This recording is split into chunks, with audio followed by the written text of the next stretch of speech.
kan seru Mbak, sama teman-teman semangat banget ya. gitu kan. Bayangin pakai jaket kuning loh ya, nyanyi genderang UI. Benar. Dengan Pak Dibyo. Dengan Yang Pak masih ada Dibyo. sekarang.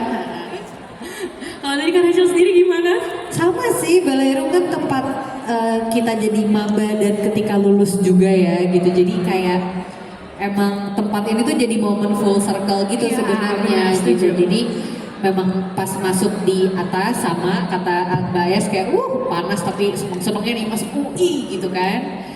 Terus ya fast forward 4 tahun kemudian tiba-tiba udah duduk di bawah semua gitu dengan tongganya gitu. Jadi kayak kangen, maksudnya kayak masih keinget sih perasaan itu dan seneng makanya bisa balik lagi ke sini sekarang. Serunya nih berarti kalau dulu sempat di atas, sempat di bawah, dan sekarang di atas panggung. Nah, kalau gitu tepuk tangan sekali lagi teman-teman untuk narasumber kita. Nah, kalau gitu tadi membahas sedikit mengenai mahasiswa baru. Tentu ketika kita masuk ke dalam sebuah lingkungan baru, kita pasti khawatir. Apakah kita akan diterima? Apakah kita juga bisa menerima adanya perubahan baru yang ada di lingkungan kita? Nah, ini juga sesuai dengan tema dari UI Sehat Mental tahun ini yang mengambil tema Unity Within Community. Dan kalau aku boleh tahu, menurut pandangan pertama kita dari Mbak Ayas dulu mungkin boleh. Apa itu makna dari komunitas bagi Mbak Ayas? Pertanyaannya berat sekali.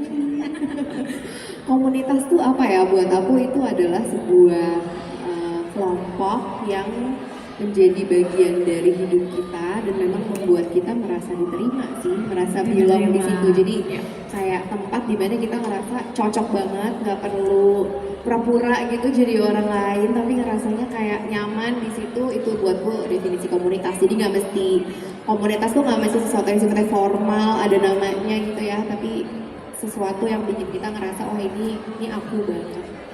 Oke, berarti balik lagi merasa diterima gitu ya, dan juga bagaimana bisa menerima itu sendiri.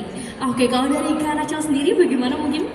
Ini menarik sih karena justru tadinya aku mau nanya sama Mbak Faras, cuman kayak kata udah dijawab juga gitu.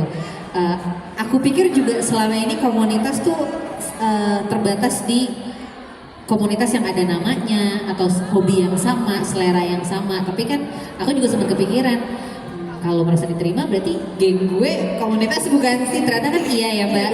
Misalnya pertemanan ya kuliah, mau pertemanan SMP, SMA, keluarga, bahkan mungkin masuk dalam lingkup komunitas gitu. Jadi dan emang akhirnya menurutku ya aku dengerin Mbak Faras juga bisa dalam skop merasa diterima, tapi memang juga bisa skop yang lebih luas gitu, kayak misalnya kan ya mungkin komunitas yang udah sering kita temui di luar sana ya komunitas perempuan, komunitas baca, ya akhirnya definisinya bisa sampai situ juga. Berarti memang begitu berkembang ya, terus menerus. Alright. Nah, kalau kita rewind sedikit, flashback. Kapan momen pertama kali merasa bergabung ke dalam sebuah komunitas dan merasa diterima? Kira-kira kapan dan juga komunitas apa kalau boleh tahu? Mungkin boleh dari Kak Rachel dulu. Mungkin perasaan diterima satu kelompok kalau aku ya, aku tuh ngerasain mungkin ketika kita pas awal-awal puber sih. Kan kayaknya pas sekolah SMP, SMA gitu terutama ya, maksudnya mungkin ya secara perkembangan gitu di psikologi tuh udah mulai merasa ingin menjadi bagian dari satu label gitu. Mungkin kalau dulu SD tuh masih ya udah bodo amat, gue sama teman gue yang satu main kelar gitu. Tapi kan kita masuk remaja tuh udah mulai kok cewek-cewek senangnya itu gitu. Pengen deh bilang, maksudnya seenggaknya tuh emang karena lagi fasenya juga mencari teman dan sebenarnya mencari value kita juga apa gitu ya. Jadi mulai tuh kita kayak mencoba ya mungkin memang awalnya tuh ikut-ikutan dulu gitu, kayak oh cewek-cewek ini tuh pakai baju ini, oke, aku ikut, atau tren makeup atau tren musik yang diikutin tuh apa aku ikut gitu. Kayaknya menurutku kayak sadar nggak sadar tuh itu pertama kalinya aku dan mungkin teman-teman di luar sana tuh mencoba masuk komunitas gitu. Nah, oke, mungkin kalau kata warga TikTok ini kayak girlhood gitu ya, woman friendship, girlhood, ketemu bareng sama teman-teman pertama kali ketika puber, Betul. ngerasain feel love dan juga diterima. Betul. Gitu ya. Oke Kak Rachel, nah, mungkin kalau dari Mbak Farah sendiri, kira-kira Yang kapan? pop aku di kepala aku pertama kali justru ketika kuliah sih. Karena Kuliah. mungkin dulu aku sedikit ini ya background, aku tuh SMP SMA Axel. Jadi kayak hidupnya nggak pinter sih, mungkin kayak rajin dulu ya. Rajin ya ini kelihatan ya.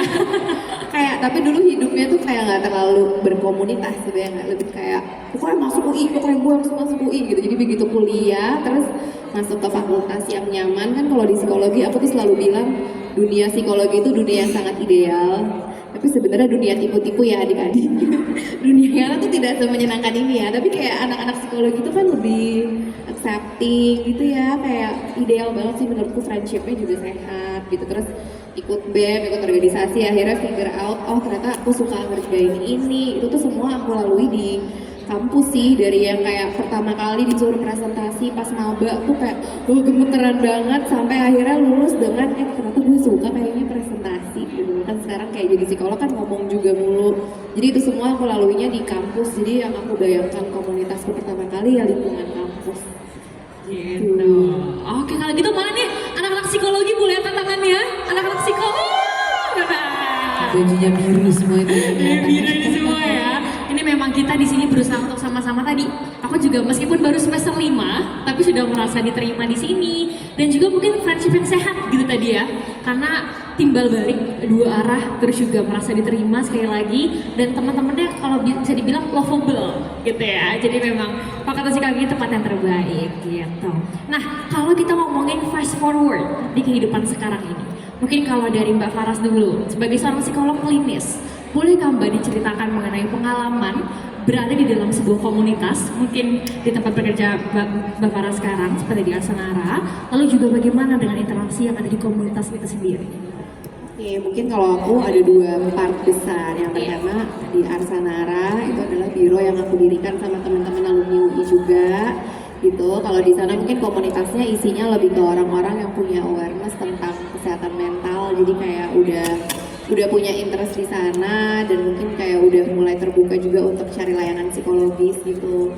Tapi di Instagram pribadiku sebagai ibu-ibu, aku ngerasa komunitasnya adalah komunitas ibu-ibu, kayak ibu-ibu muda, ibu-ibu pembelajar, ibu-ibu yang semangat. Jadi kadang-kadang, terima kasih. Kadang-kadang tuh kayak kalau aku ngepost sesuatu bukan cuman untuk sharing ilmu sebagai psikolog, tapi kadang-kadang kayak dapat feedback yang menyenangkan juga, banyak yang relate gitu. Misalnya tadi pagi aku baru bahas kayak misu-misu nih buku pelajaran anak 1 SD susah banget ternyata gitu. Terus kayak reply-nya banyak banget yang concern-nya sama. Jadi menurutku tuh jadi kayak komunitas juga buat aku yang satu level, mungkin satu fase kehidupan gitu ya, ibu-ibu yang satu fase kehidupan dan satu pemikiran gitu. Oke, menariknya di sini berarti Instagram juga bisa menjadi sebuah ruang komunitas ya Mbak? Iya, buat ruang aku sih, untuk iya berbagi gitu ya, ruang diskusi. Bahkan tadi mungkin kalau kita suka ngintip-ngintip kontennya Mbak Aras, mungkin lebih ke arah yang mengarah kepada psikolog juga, bagaimana praktiknya, dan mungkin teman-teman di sini juga salah satu followersnya mungkin boleh nanya-nanya ya Mbak setelah ini. Alright, nah kalau dari Kak Rachel sendiri, aku ngelihat ada akun cewek bingung di bio Instagram kakak. Nah kira-kira itu bagaimana nih Kak untuk pada akhirnya bisa membentuk sebuah komunitas baru? Oke, jadi kalau di kasusku sendiri memang awalnya juga bikin cewek bingung tuh tidak langsung sengaja untuk pengen bikin jadi community gitu. Tapi memang berangkat dari keresahan pribadi sebenarnya pada saat itu, dilatar belakangi oleh aku yang mungkin orang-orang tuh ngeliat notabene Amanda kan public figure, harusnya pinter dong dengan segala persosmedan gitu atau segala fashionan gitu. Sedangkan aku tuh tipe orang yang apalagi kita era di hidup sosial media Instagram dan TikTok tuh, aku tuh punya keresahan gini, kayaknya semua cewek tuh, terutama cewek ya, mungkin kalau cowok sorry banget aku nggak bisa ngomong atas nama kalian, tapi aku merasa banyak cewek-cewek di luar sana ketika tampil di sosmed itu sudah seakan-akan harus mengerti apa yang mereka lakukan gitu in terms. Pada saat itu sih memang titik berangkatnya adalah in terms of fashion. Kan kayak ya udah, jadi benar-benar berdasarkan keresahan, kok pada pinter-pinter banget sih pakai baju gitu, kok udah cakep-cakep banget sih, kok bisa sih ngambil fotonya angle begini, dari mana ceritanya gitu, kok candid gitu bisa sih gitu. Sedangkan kita aja tuh jujur ya, aku sampai sekarang foto depan umum tuh malu gitu loh. Sedangkan adik-adik kelas kita mungkin udah yang kayak foto aja gitu. Dari situ aku tuh cuma pengen sharing dan dengan dengan rasa percaya bahwa pasti bukan gue deh yang ngerasain gini doang gitu, kayak pasti banyak yang mau ngepost tapi bingung gitu, kayak baju apa ya yang bagus gitu. Turns out dari situ responnya ramai sekali gitu, dan kenapa akhirnya juga namanya cewek bingung, justru memang biar tujuannya adalah mengingatkan kita, aku juga, untuk ya memang embrace the learning process gitu. Jadi kayak kita tuh juga nggak perlu untuk mempelajari sesuatu atau pengen tahu sesuatu tuh harus in certain level dulu. Masih nggak tahu sama sekali juga nggak apa-apa gitu. Jadi bahkan aku belajar fashion juga sampai sekarang masih nggak pinter-pinter banget gitu, tapi kayak yang nggak apa-apa gitu, gue pengen aja belajar itu, kemudian melebar kemana-mana. Nah itu mungkin bentuk komunitas yang akhirnya juga nggak sengaja terbentuk gitu, yang akhirnya aku rasakan juga itu di Cewek Bingung. Tapi seperti tadi kata Mbak Faras, kalau aku justru sekarang ngerasanya selain di Cewek Bingung, komunitasku tuh jadi lebih kecil lagi. Jadi in terms of keluarga, kayak ya orang tua, terus mungkin kebetulan aku juga termasuk yang aku baru nikah gitu. Jadi kan ada komunitas baru lagi nih yang bergabung, yang kemudian mempengaruhi, terus kayak oh sehat ya komunitas ini gitu, yang akhirnya ya membentukku juga jadi ya sekarang gitu. Mungkin nanti next kalau aku udah jadi ibu-ibu, aku ini join komunitas yang baru lagi ya. Iya kayak gimana nih gitu. Oke, jadi berarti memang pada awalnya berangkatnya dari uncertainty, juga kebingungan gitu ya Kak. Dan Kakak berusaha untuk mewakilkan voice of yang individuals, mungkin bisa dibilang anak-anak muda kayak aku nih, yang mau ngupload di Instagram masih bingung, aduh udah sesuai sama standar orang-orang belum sih? Gitu. Nah ternyata bisa akhirnya dituangkan menjadi sebuah akun di Instagram juga, dan ternyata yang follow dari teman-teman aku banyak munculnya loh Kak. Alright, nah kalau gitu mungkin kita lebih masuk lebih dalam mengenai komunitas dan juga keberagaman. Kalau tadi Mbak Farah sempat mention mengenai dunia tipu-tipu, nah